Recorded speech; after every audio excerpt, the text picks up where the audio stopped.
Kinuha ng Ginebra sa trade na mas matindi pa maglaro kaysa kay Malonzo. Goods na sana. Kaya lang.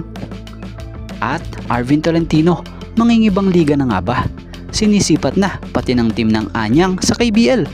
So yan ang ating mga tatalakayin.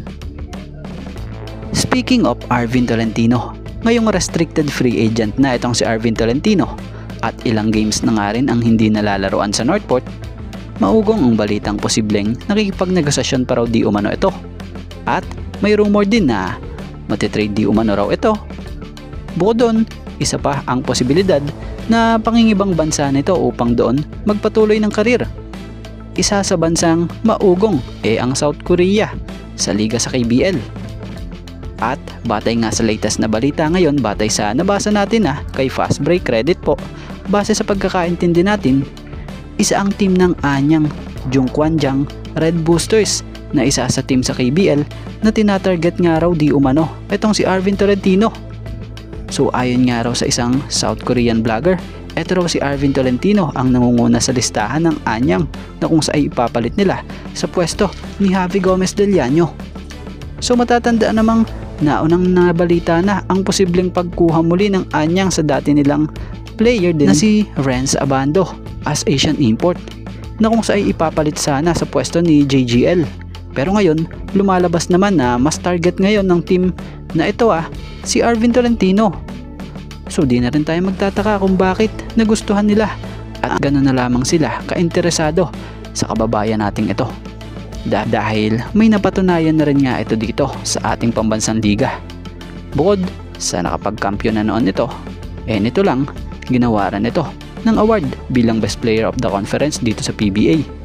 At bago pa man mag-expire ang kontrata nito sa Batang Biar, this Philippine Cup nag-average ito sa Northport ng 17 points per game, 7 rebounds per game, and 6 assists per game. At siya nga pala, hindi lang pala Anyang team ang nagkaroon ng interest dito kay Arvin sa KBL, maging ibang team din pala sa KBL na mga naghahanap ng mga replacement for current Asian import nila. So abangan na lang natin sa mga susunod na araw kung magiging or kung ano ang magiging kahihinatnan ni Arvin Tolentino, kung ito ba'y mananatili sa PBA or maglalaro sa ibang liga gaya ng KBL. At dito tayo sa player ng Ginebra na kinuha nila noon via trade.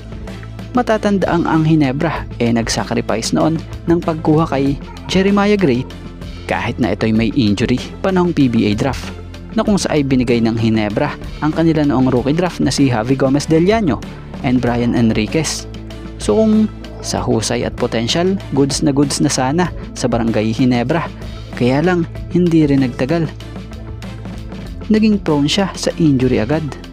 So sa mga hindi familiar kay Jeremiah Gray, kung mapapanood nyo yung mga naging laro nito noon panahong wala pa ito sa Ginebra, sobrang galing talaga, especially sa scoring. So marami nagsasabi na same daw ito ng laruan ni Jamie Malonzo. Pero para sa opinion natin masasabi nating mas magaling ito kay Jamie. So wag magagalit yung mga fans dyan ni Malonzo. So kung napanood nyo lang, noon si Gray nung time na hindi pa ito prone sa injury, kaya nitong maglaro sa 1-2-3 position. Sobrang bilis na player at yung pagiging athletic niya grabe rin talaga. Wala ngang takot kung sumalampak siya sa ring, kahit na nga may kalaban talagang hindi pa awat sa kanya ang gagawin. Bukod doon ito ang hindi masyado alam sa tunay na laruan ni Gray. Outside shooter nga po talaga ito noon pa, kahit na malayo bumabanat siya at talagang madalas swak talaga. So kung noon nga talagang wala ka nang hahanapin pa sa laro, andun na rin kasi yung pagiging maayos niyang dumepensa. Kaya di na tayo magtataka na noon kung bakit sumugal ang Ginebra dito, kahit na ito kinuha nila kahit injury pa. So ngayong prone na si Jeremiah Gray sa injury, maraming ang fans ng Ginebra ang nagtatanong, tama ba daw talaga ang naging desisyon ng Ginebra na kinuha nila si Gray noon? So ang sagot dyan para sa opinion natin, tama yan, dahil hindi yan kukunin ng Ginebra kung wala lang. Naging malaking parte nga yan kasi ng matinding kampyonato noon ng Ginebra, at matatawag pang history ang naging champion na to kontra Bay Area. Kaya lang after noon dito na siya muling na injury At matindi pa dyan, after ng ilang months ng pagpapagaling, muli na naman siyang na-injury.